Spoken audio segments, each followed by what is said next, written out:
que el endocardio es un componente de la pared muscular del miocárdio, ¿no es cierto? Del grueso de la pared muscular del corazón.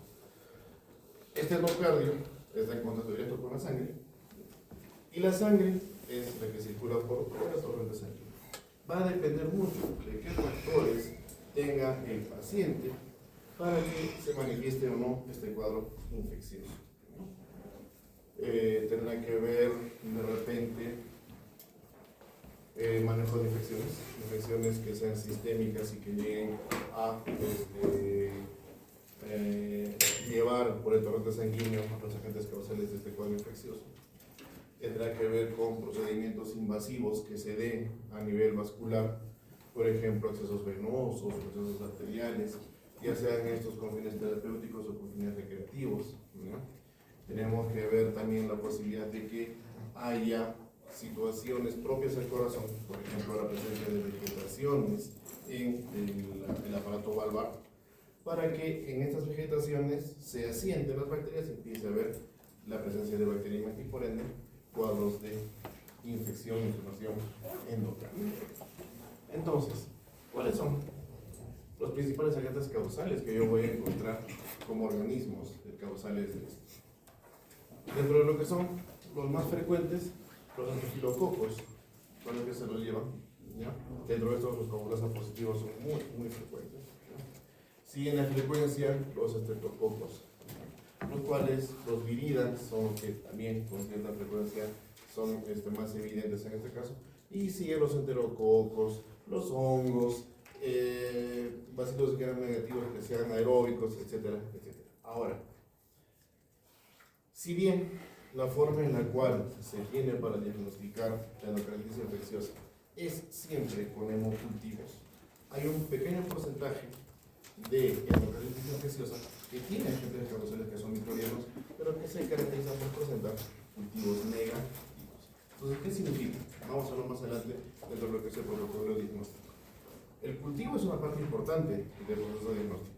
Sin el cultivo yo no podría saber qué gérmenes se encuentran en el cuadro endocardítico y no podría darle un manejo específico. Pero cuando yo tengo cultivos negativos, se supone que son aquellos gérmenes que están presentes ahí, pero que son de difícil crecimiento en medios de cultivo comunes y corrientes. Entonces, se necesitan medios de cultivo especiales para que yo pueda llegar a determinar cuáles son esos gérmenes que se encuentran dentro de este grupo de microorganismos con cultivos negativos.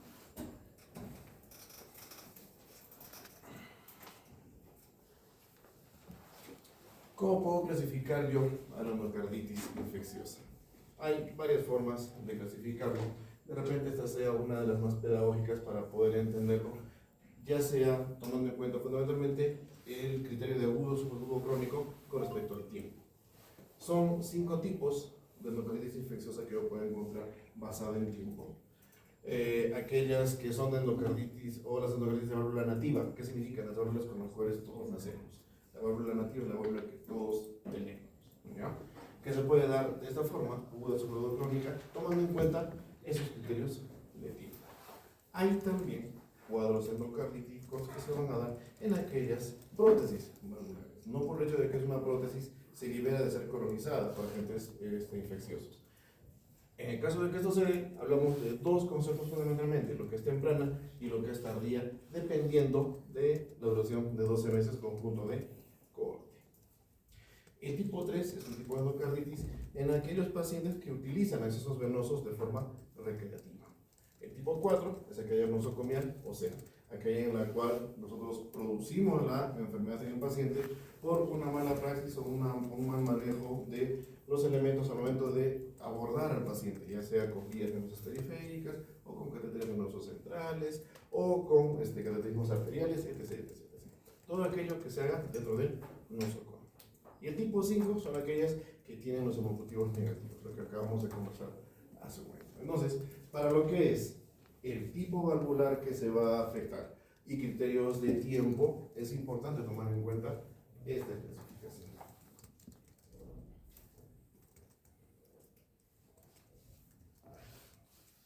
Esta otra nos permite determinar la clasificación desde su punto de vista microbiológico. O sea, cuáles son dentro de los gérmenes comunes que se pueden encontrar la forma en la cual yo puedo diferenciar unos de otros. Si hablamos de aquellas que en su generalidad son hemocultivos positivos, son los más frecuentes, aquí dice 85% de los casos, y pueden ser fundamentalmente estafilos, estreptos y enterococos. Fundamentalmente esos tres.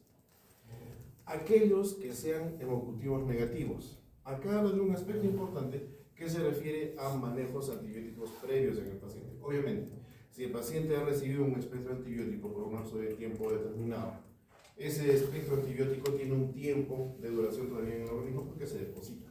Si yo voy a tomar el cultivo al día siguiente o a los 2 días de haber tomado la última dosis del antibiótico, es probable que me salga negativo porque todavía tengo el efecto del antibiótico.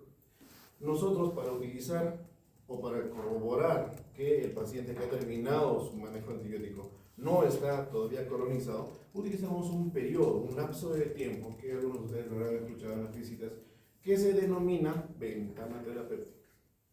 La ventana terapéutica, ese es el lapso de tiempo por el cual yo, dentro de las 48 a 72 horas, lo tengo al paciente sin manejo antibiótico de ningún tipo, y recién después de eso empiezo a tomar cultivos seriados dependiendo de la muestra que yo necesite. Chicas, si van a estar conversando, mejor nos retiramos. ¿Sí? Quien no quiere prestar atención, se retira. Nadie se lo iba a saber. Entonces, dentro de esos 48, sí, 24, 48, 48, 72. 48, 70. ¿Ya? Entonces, yo recién teniendo esa ventana de tiempo puedo garantizar que ya no hay un antibiótico que se ha depositado y puedo cultivar al paciente una muestra que sea necesaria. Es para eso que tengo yo la ventana terapéutica.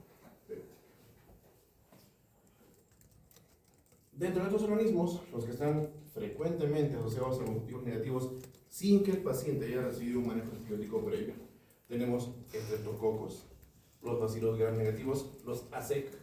Ojo, esto es importante porque en el caso clínico de repente puede venir todo un cuadro clínico correspondiente a un paciente con endocarditis y determinar si el cultivo que se tiene es de un cultivo de un germen que es de difícil manejo o en el germen de un paciente que ha sido manejado con antibióticos previamente. Estos ASEC son los más frecuentes dentro de este grupo que producen los cultivos negativos. ¿Por qué? Porque estos ASEC, junto con Brucela, son aquellos que necesitan medios de cultivo específicos, que no son fácilmente hallables en un laboratorio tipo. ¿Ya?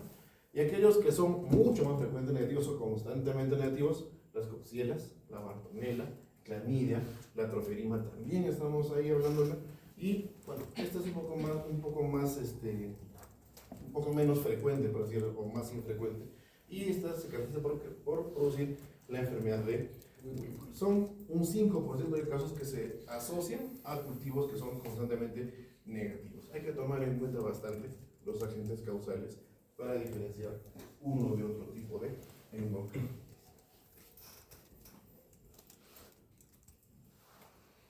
Muy bien, entonces, si bien las otras clasificaciones nos van a dar un aspecto un poco más pedagógico para entenderlo, esta clasificación es la que nosotros tomamos en cuenta para incluso las guías de práctica clínica a nivel nacional.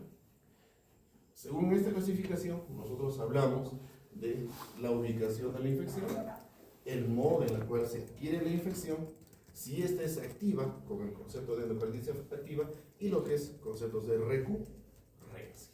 Entonces, yo cuando hablo de la endocarditis infecciosa, según la ubicación de la infección y la presencia o ausencia de material cardíaco, hablo de aquella endocarditis en válvula nativa, ya sea izquierda o protésica izquierda, con esos criterios de tiempo. Lo mismo para la endocarditis del lado o la endocarditis infecciosa del lado derecho. Según el modo de adquisición, el lugar en el cual el paciente ha sido colonizado, hablamos de la nosocomial o la no nosocomial. Incluso acá se habla de la adquirida en la comunidad y la asociada al uso de drogas. Hablamos también de endocarditis infecciosa activa, la cual tiene como conceptos persistencia. ¿Cómo hablamos de esto? La endocarditis infecciosa con fiebre persistente, aquella en la cual la fiebre se presenta permanentemente y hemocultivos positivos, o aquella que presenta morfología inflamatoria activa descubierta en un acto quirúrgico a corazón abierto. Este paciente con endocarditis infecciosa aún se encuentra en terapia antibiótica o hay evidencia histopatológica de endocarditis infecciosa activa. Entonces son aquellos cuadros de endocarditis infecciosa en la cual yo tengo signos que me hacen pensar que hay un cuadro infeccioso activo. Por ejemplo, las fiebres, que son persistentes. Otro aspecto que tengo que tomar en cuenta otra, cuando yo tengo en un paciente cuadros febriles a repetición, tengo que buscar el foco. Y el foco no solamente yo lo determino utilizando hemocultivos. Y estos tienen que ser positivos para considerar la endocarditis infecciosa activa. Cuando hablamos de recurrencia, hablamos de dos conceptos, lo que es recaída y lo que es reinfección. La recaída va a ser la repetición de episodios de endocarditis infecciosa ocasionada por el mismo agente bacteriano o el mismo microorganismo, con un lapso de tiempo menor de 6 meses del cuadro inicial. Ese es el concepto de recaída. Mientras que la reinfección es la infección con un microorganismo, pero que es diferente. En este caso, la repetición de episodios está ocasionada por el mismo microorganismo, pero se va a dar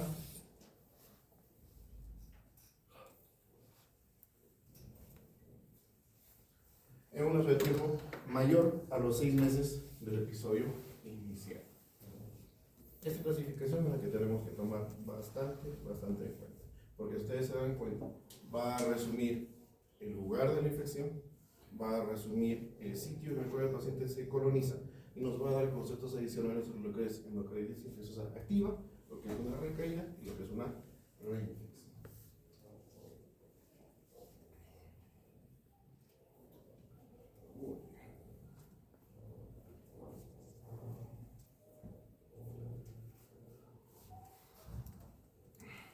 ¿Cómo entendemos nosotros la enfermedad? Desde el punto de vista fisiopatológico, ¿qué es lo que ocurre? Van a haber factores externos o internos que van a condicionar la colonización bacteriana. Primero, una lesión endotelial. Esta lesión endotelial va a estar determinada por procesos hemodinámicos o por procesos traumáticos.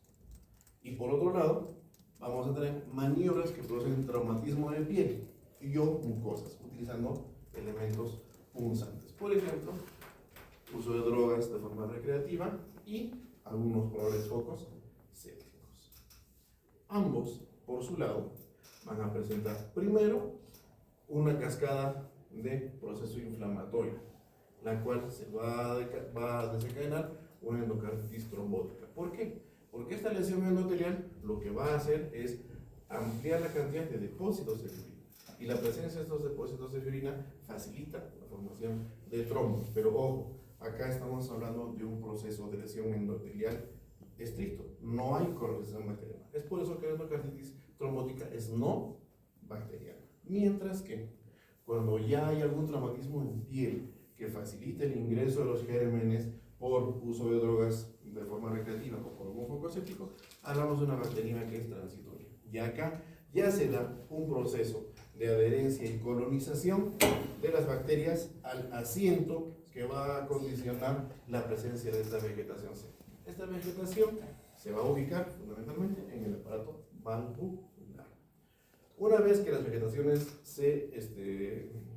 ya están instaladas, van a haber eventos que van a condicionar la destrucción valvular por un lado. Estas vegetaciones, cuando colonizan la valva del aparato valvular, empiezan a alterar su forma, empiezan a alterar su textura, algunas las perforan, otras maltratan los bordes libres del aparato valvular, entonces producen destrucción valvular. Cuando estas vegetaciones, producto de la turbulencia que se produce en el paso de la sangre de aurículas hacia ventrículos, se va a dar un proceso de estrés y esas turbulencias van a condicionar desprendimiento de las vegetaciones. Al darse este desprendimiento, se van a producir émbolos, los cuales pueden llegar al tracto vascular o también a nivel sistémico. Y otra cosa que va a condicionar las vegetaciones sépticas van a ser, por lo mismo que tienen ya un asiento bacteriano, las bacteriemias que van a ser persistentes. Entonces, cuando hay destrucción del aparato valvular, va a haber manifestaciones cardíacas, ya sea de insuficiencia, ya sea de estenosis a nivel valvular. Cuando hablamos de procesos embólicos, ya sea pulmonares o sistémicos, hablamos de la presencia de neurismos fincóticos o de metástasis sépticas. Esto va a dar una parte de manifestaciones extracardíacas. Mientras que, cuando yo hablo de bacteriemia persistente, hablo de la presencia de inmunocomplejos, procesos vasculares inflamatorios, las vasculitis y daño a nivel renal, las glomerulonefritis, por un lado. Y por otro lado, la presencia de estas bacterias lo que condiciona es aumento en el volumen del vaso o esplenomegalia, lo cual a su vez va a dar también manifestaciones extracardíacas. Si nos damos cuenta, vamos a tener como agente causal para, desde el punto de vista fisiopatológico, para una endocarditis infecciosa, la presencia de lesión endotelial y también la presencia de lesiones que atraviesan piel y que llegan hasta alguno de los vasos. Tienen que estar ambos en conjunto para que se dé la lesión. Si yo voy a tener solamente lesiones endoteliales sin colonización, puede llegar lo más a una endocarditis no trombótica. ¿Es un proceso inflamatorio? Sí, pero no hay necesidad de manejarlo con antibióticos. Por el contrario, puede que esto no haya, pero si yo tengo en el paciente el antecedente de uso de drogas endovenosas, voy a dar toda esta cascada de eventos, las cuales sí van a dar manifestaciones extracardíacas, pero a razón de la presencia de un cuadro infeccioso.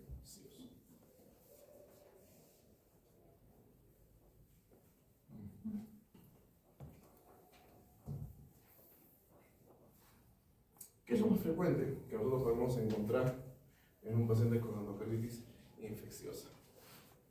Acá vamos a tener lo que son una lista de signos y de síntomas, los cuales están determinados por porcentajes de presentación. Todo esto desde el punto de vista estadístico. Dentro de los cuales, dentro de los síntomas, lo más importante, lo más frecuente, lo que casi no falta en el paciente, tanto signos síntomas, el cuadro febril. El paciente puede venir con escalofríos, con sensación de debilidad, hasta con disney de repente y el resto de manifestaciones. ¿Ya? Y al momento de evaluarlo, examinar al paciente, puede encontrar soplos, puede encontrar alteraciones en otros ruidos cardíacos, puede encontrar eventos nuevos, ¿ya? Incluso fenómenos embólicos y el resto de las lesiones. Entonces yo tengo que tomar en cuenta cuáles son las características clínicas que yo puedo buscar en un paciente con endocarditis infecciosa. De todos estos, hay acá hallazgos que son específicos que pueden llevar a sospechar en la presencia de una endocarditis infecciosa. Vamos a detallarlo más adelante. Unos son los nódulos de Oscar, lesiones cutáneas que vamos a ver que tienen una manifestación especial. Las hemorragias en astilla que se van a dar a nivel de los lechos unguiales. Las lesiones de Janeway, también lesiones que están a nivel de piel. Eso vamos a verlo. Esas tres son las más marcadas que se pueden encontrar en pacientes con endocarditis infecciosa. Ok, acá también, como manera de resumen, cuáles son los síntomas que se tienen en esos pacientes cuando el cuadro es agudo o de reciente inicio y cuando ya tienen cierto tiempo en el paciente. La fiebre no va a desaparecer, la fiebre es una característica que se presenta de forma permanente en el paciente, junto con el resto de manifestaciones. Las artralgias son también otra forma de manifestación que tiene la enfermedad. Vamos a hablar de eso en un momento.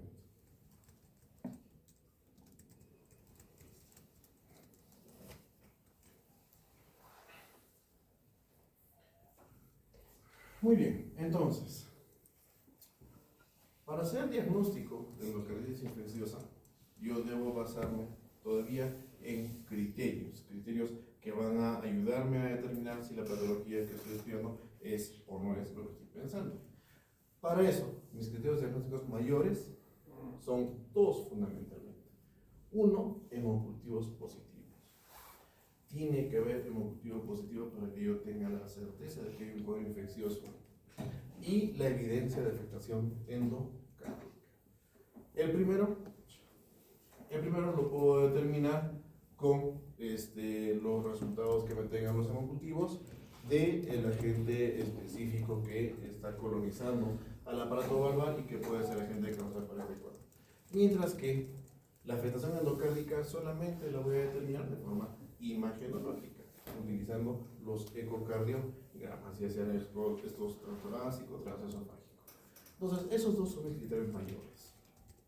Hay que tomar bastante en cuenta cuál es la forma en la cual yo necesito tomar los hemocultivos. ¿Okay? Dentro de los menores van a haber otros hallazgos que son clínicos, algunos otros laboratoriales, otros de antecedentes, etc., que pueden orientarme más o menos a la impresión diagnóstica, pero que no tienen la certeza que sí tienen los anteriores. Por ejemplo, la predisposición ya sea genética o antecedentes o uso de drogas adictivas, las fiebres, ya que también se pueden dar algunos fenómenos vasculares como las embolias, ¿ya? Que pueden producir algunos infartos, por organismos micóticos, etcétera, fenómenos inmunológicos, un ecocardiograma, ojo, si bien acá el ecocardiograma es importante para el diagnóstico imagenológico, cuando el criterio ecocardiográfico es menor, cuando este ecocardiograma es sugestivo, o sea, no es concluyente, sugiere la posibilidad de estar frente a un cuadro endocardítico sin hallazgo de criterios mayores. Eso va a depender mucho del observador. El ecocardiograma tiene que ser desarrollado por una persona que tenga la destreza para llegar a darle el valor de criterio mayor.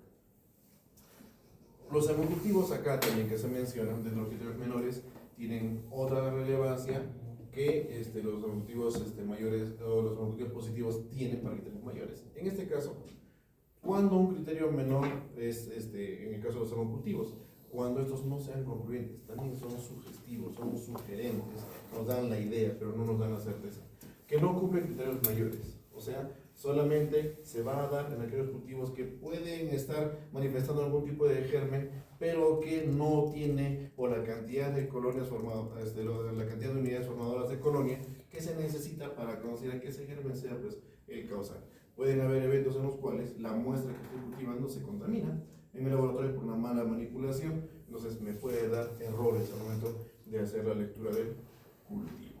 Entonces, esto es importante que ustedes lo tengan en cuenta porque tengo hemocultivos positivos necesariamente con los criterios de toma de muestra y los agentes causales que se pueden aislar, y necesito yo confirmar la presencia de un daño estructural.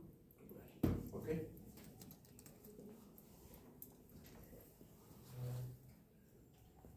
Muy bien. Esa es la localización infecciosa. La fiebre reumática es un proceso autoinmune que se va a dar en aquellos pacientes que tienen cierta tendencia a las patologías reumáticas que son autoinmunes, valga la redundancia. Entonces, para esto hay eventos que son descompensantes y que pueden condicionar la presencia de una fiebre reumática. Fundamentalmente, el cuadro tiene que tener el antecedente de un evento respiratorio ocasionado por un germen específico, que es el estreptococo beta hemolítico del grupo A. Si yo voy a tener un paciente en el cual sospecho de fiebre reumática, necesito que tenga este antecedente. Sin eso, es un poco difícil que se determine. Ahora, de los individuos que están afectados por una faringitis por este estreptococo, se puede desarrollar la fiebre reumática cuando hay condiciones endémicas a un 0.3%, lo cual, en lugares en los cuales es mucho más frecuente, puede llegar a condicionarse incluso una cifra de hasta el 3%. Acá recalca lo que les acabo de comentar. No es mandatorio, pero sí es importante que yo busque en un paciente en el cual tengo sospecha de fiebre reumática el antecedente de la faringitis post-estreptocócica ocasionada por este agente causal, estreptococo beta hemolítico del grupo A. Sin la alternativa les pongo todo el rollo, les pongo grupo B, no sirve, es otro tipo de estreptococo, tiene que ser el grupo A. Tampoco es estafilococo. Si les pongo estafilococo beta hemolítico del grupo A, ustedes en su desesperación, ¡pac!, la marcan. La doctora dice estafilococo, no, es estreptococo. Ojo, atentos a lo que tienen. Muy bien. ¿Cómo yo clasifico a la fiebre reumática? Hay formas, ¿ya?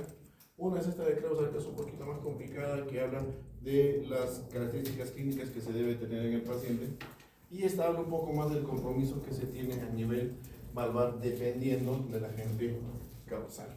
Entonces, vamos a comenzar con esto. Esta forma de clasificación es importante para determinar cuál es el grado de compromiso que se tiene a nivel del aparato valvar. Primero, ya sabemos que tiene que haber un antecedente dado por la presencia de un estreptococo. Ahora, cuando yo tengo la sospecha de que el paciente está colonizado o estuvo colonizado o tuvo un proceso respiratorio con este agente causal, tengo que encontrar en él anticuerpos que reconozcan la superficie de este estreptococo para tener la certeza de que estuvo en el paciente o que el paciente estuvo colonizado por él. Entonces, esta fiebre reumática va a condicionar eventos de hemólisis. Hemólisis que tiene características y que tiene particularidades. Cuando hablamos de una hemólisis alfa, hablamos de una lisis parcial de eritrocitos. Fundamentalmente, el elemento forme que se ve comprometido en este caso son los glóbulos rojos.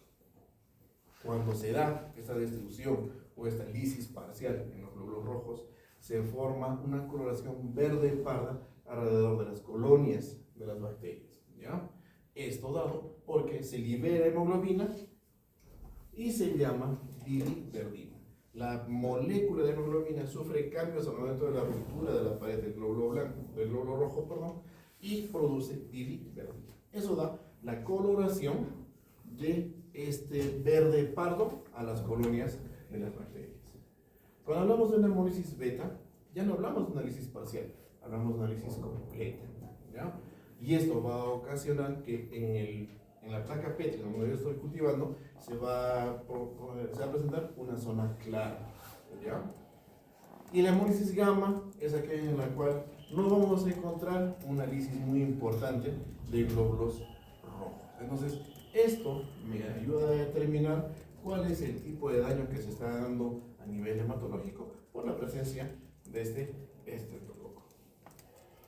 Ahora, ahí está. Esto es importante que también lo recordemos. Nosotros realizamos el cultivo para determinar este tipo de hemólisis en el agar sangre, ¿ya? Ese es el modo de cultivo que se utiliza para realizar ese proceso. ¿Sí? Sí, claro. Entonces, como les decía, esta clasificación da la clasificación de endocardititis dependiendo del lugar en el cual yo encuentre el ascenso infeccioso y la consecuencia estructural o la consecuencia funcional que esto me vaya a dar. Las clases 1 y 2 van a hablar fundamentalmente de los hallazgos de poliartritis o corea, ¿ya? Que vamos a hablar en otro momento. Y el segundo tipo, la segunda clase, va a hablar de eventos de carditis, llámese proceso inflamatorio a nivel endocárdico, sin agrandamiento de la silueta cardíaca. Es un corazón con sus dimensiones normales, pero que ya tiene un proceso inflamatorio a nivel endocárdico. Tercero, las carditis ya van a cursar con agrandamiento cardíaco, ya va a ser mucho más evidente el crecimiento de la silueta cardíaca. Ojo, hasta ahí no hemos hablado de que haya falla cardíaca, solamente hay un agrandamiento en la silueta del corazón, en la silueta cardíaca. Cuando hablamos de una clase 4, hablamos de un proceso inflamatorio, pero en el cual ya hay signos iniciales de falla cardíaca. Y en el estadio 5, en la clase 5, aquellos procesos inflamatorios que ya están activos por mucho más tiempo. Cuando hablamos del grupo 6, ya hablamos de un compromiso no solamente del músculo cardíaco, sino también del aparato valvar. En este caso, esta valvulopatía, que está ocasionada o que va a estar ocasionada por la combinación de estos agentes microbiológicos, van a causar un agrandamiento, sin agrandamiento y con insuficiencia cardíaca, pero ya hay el daño valvular. En estos casos todavía no hablamos del daño valvular.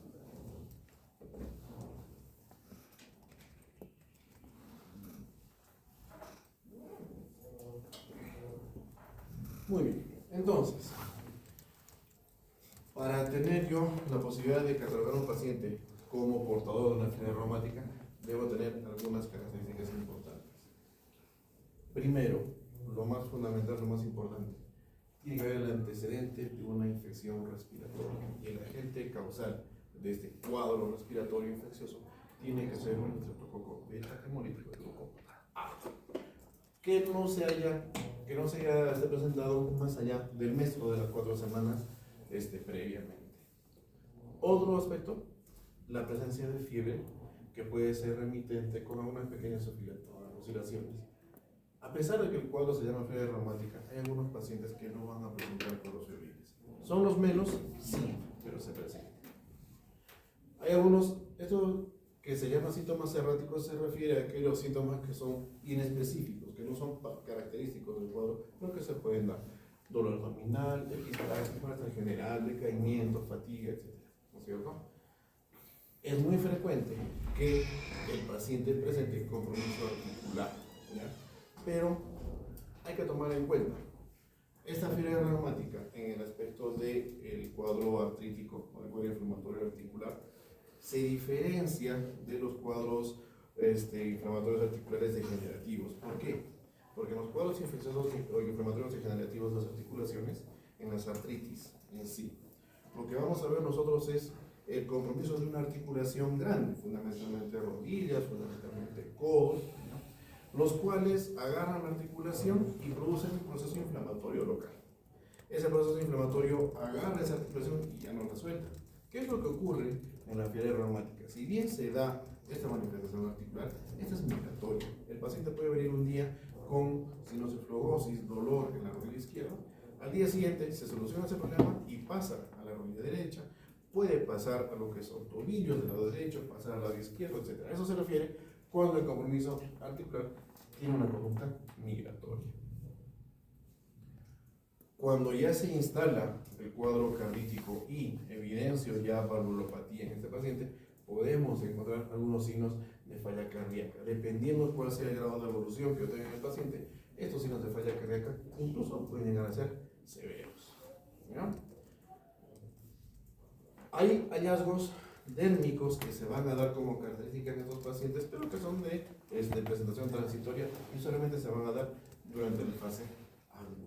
Entonces, como ustedes se pueden dar cuenta, no hay un cuadro clínico muy característico, no hay algo que me determine que sea un paciente con fiebre reumática con este cortejo de signos sintomáticos, pero lo que sí tenemos nosotros que ser muy acuciosos a momentos de buscar dentro de la anamnesis el antecedente del cuadro infeccioso respiratorio y la evidencia de que haya sido ocasionado por un estreptococo beta 2 o beta mítico del grupo A.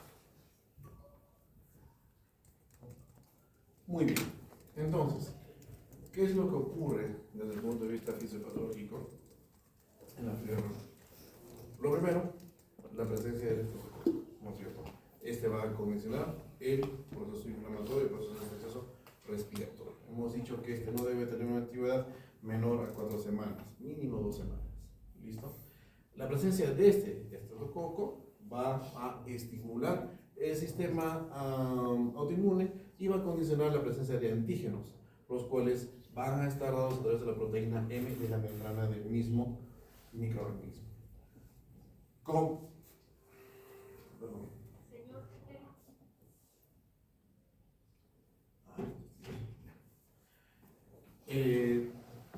Añadido a esto, van a darse en simultáneo producto del proceso inflamatorio propio de la enfermedad la presencia de nódulos subcutáneos, los cuales van a tener además la presencia de eritemas en la parte marginal y también corea. La corea, vamos a detallarlo ahorita, va a ser un trastorno aparentemente neurológico que se va a dar en el paciente. Esto va a dejar secuelas en las válvulas cardíacas, pero de estas, la que principalmente se afecta es la válvula mitral, ¿ok? Es la que más frecuentemente se afecta. A nivel de las articulaciones se va a encontrar inflamación, un proceso inflamatorio exudativo, con infiltrados polimonocnucleares, linfocitos, y no va a haber mucha proliferación sinovial. Esto a nivel de las articulaciones. A nivel de pericardio va a haber procesos inflamatorios, ¿no? Y a nivel de miocardio, los nódulos de Hacho, que ya es una evidencia histopatológica. Además, presencia de infiltrados por linfocitos, neutrófilos y otros elementos fórmicos. Y al final va a darse una suerte de congestión edematosa a nivel de las válvulas cardíacas, las cuales van a servir como focos de infiltrado de células mononucleares. Todo esto está ocasionado por la presencia de los antígenos que presenta el estreptococo a nivel de su membrana. Todos estos eventos se van a dar por la presencia de estos antígenos y la producción de anticuerpos por parte de nuestro organismo.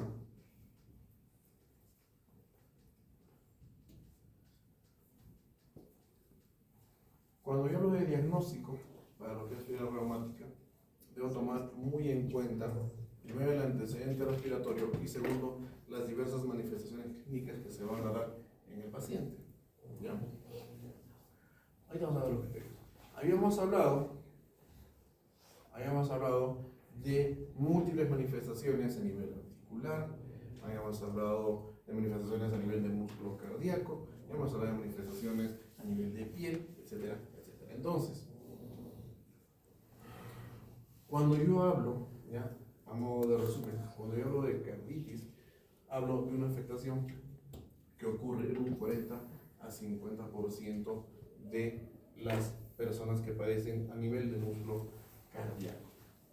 Ahora, dentro de lo que son los aparatos valvulares, el aparato valvular que más frecuentemente se maltrata o se compromete con esta enfermedad es la válvula mitral.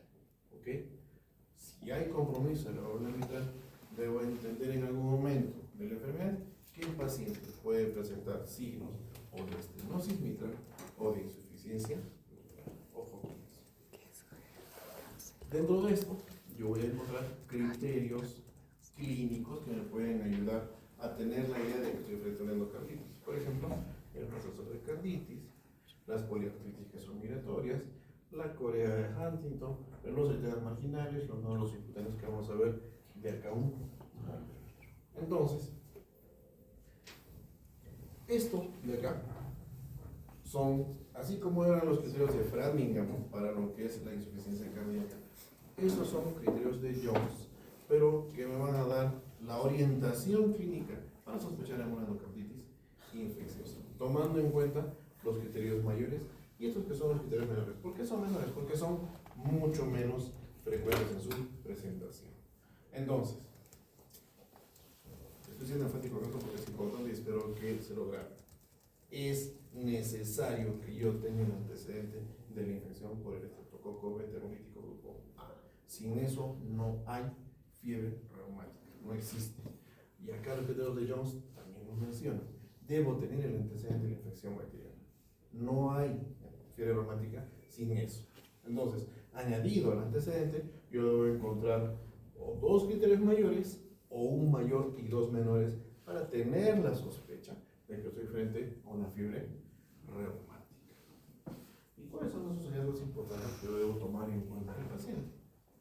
Por ejemplo, hablemos de la artritis.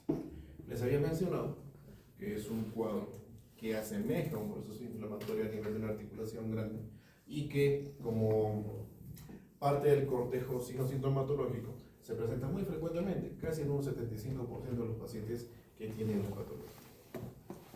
Es de carácter migratorio. ¿Qué significa? Como les acabo de mencionar, un día el paciente viene doliendo con dolor a nivel de la rodilla izquierda y al día siguiente, y con todo lo que implica un proceso inflamatorio, y al día siguiente evaluamos al mismo paciente y esa rodilla que estaba comprometida el día anterior está totalmente normal y el cuadro se pasó a la rodilla del lado contrario. A eso se refiere el carácter migratorio, ¿ya? Afecta especialmente a articulaciones grandes, rodillas, tobillos, muñecas, codos. Son los lugares en los cuales se encuentra mucho más frecuente esta afectación articular. Casi no se va a afectar lo que es columna vertebral, lo que es articulación coxofemoral, eso no se ve. Generalmente son esas las que se van a evidenciar. ¿Cuáles son las características que tiene la articulación con este proceso de artritis? Como está acá en el cuadro, están rojas, son calientes, están aumentadas de volumen y son muy sensibles. Aparentarían ser signos de flebosis. Y es que cuando uno ve al paciente con un cuadro artrítico en una fiebre reumática, es muy parecido a un proceso de artritis séptica, pero hay que darle su tiempo. Cuando nosotros reevaluamos al paciente con artritis séptica, al día siguiente pues no hay mayor cambio en la articulación, sigue comprometida, pero en este caso desaparece y pasa a otra articulación. Acá también tenemos prueba terapéutica. ¿Se acuerdan cuando hemos hablado de dolor anginoso? Dijimos, el dolor anginoso es sospechoso de infarto de miocardio si es que le doy nitroglicina y cero. ¿No es cierto? Acá ocurre algo parecido, algo similar. Si a este cuadro doloroso articular yo le doy salicilatos, va a remitir el cuadro. Cosa que no se va a dar en un proceso infeccioso inflamatorio como la artritis séptica. ¿Ok? Ahora, ¿qué pasa si yo le doy los salicilatos y el cuadro no resuelve? Al menos no en 48 horas. Ahí ya tengo que pensar que este cuadro articular es otra cosa muy diferente a la manifestación articular de una fiebre reumática.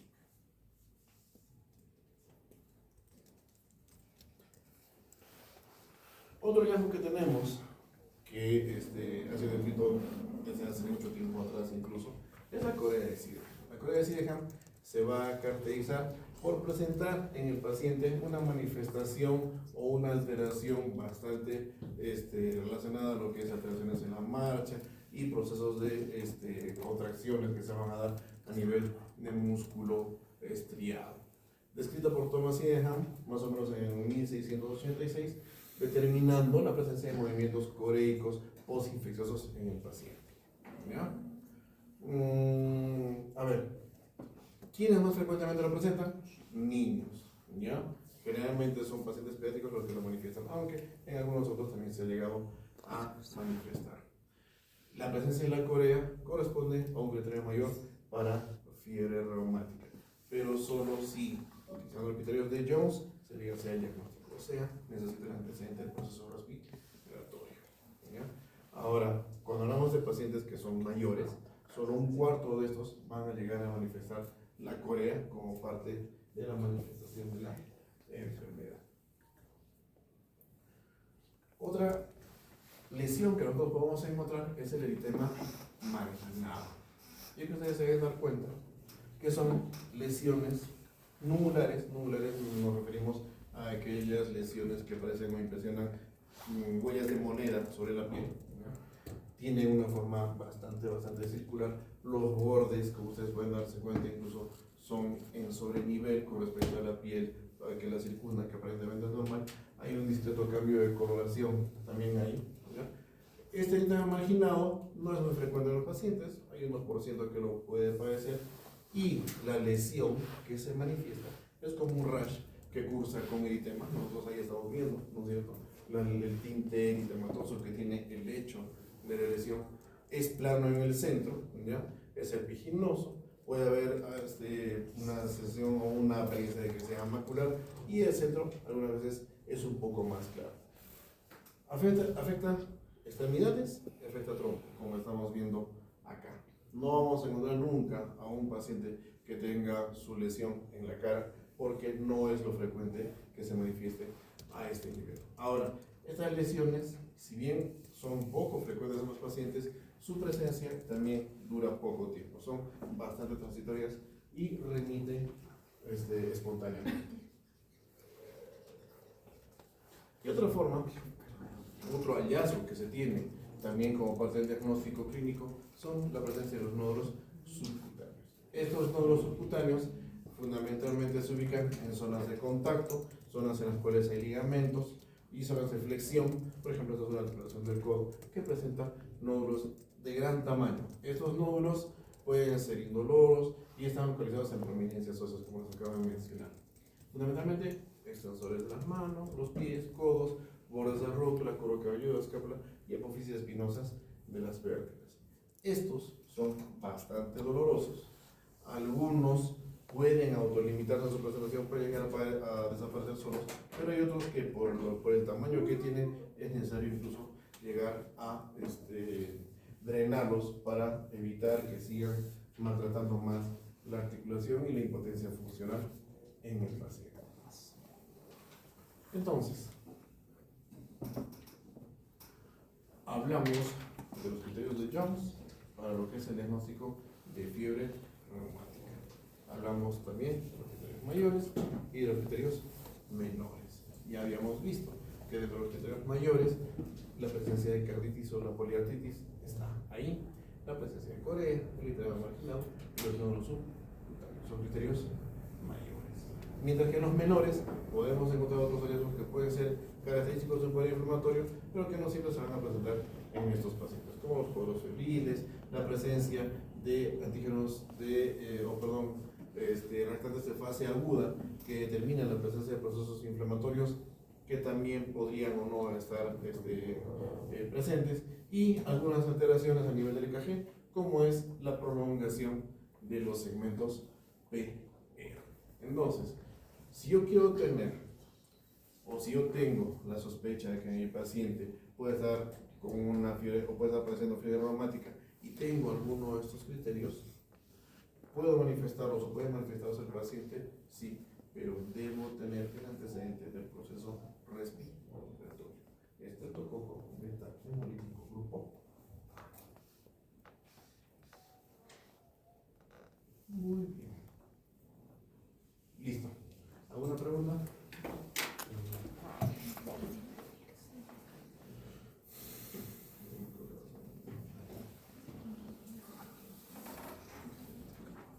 problema?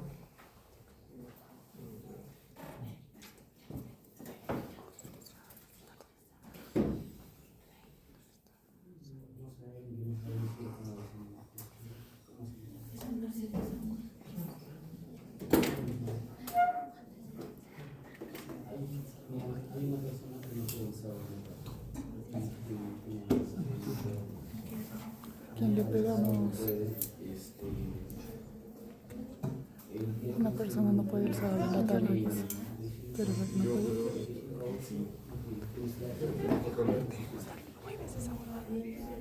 No va a ser, porque pues ahora es. y la otra cosa sería dar el lunes, pero la cosa es que esta semana. Todos dicen algo americano, no sé. Ni siquiera saben lo organizado.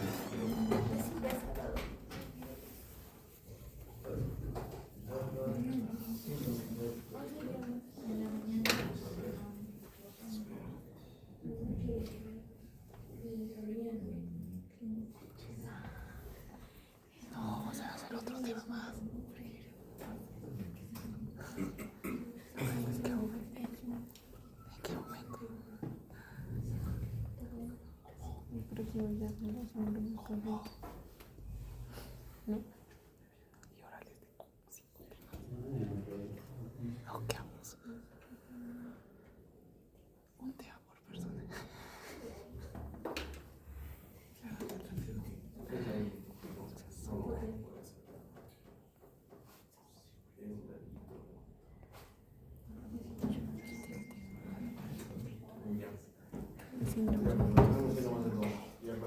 Es el viernes, ¿no? ¿Ya? ¿Ya hemos quedado? Tengo 3 clases, pero sí.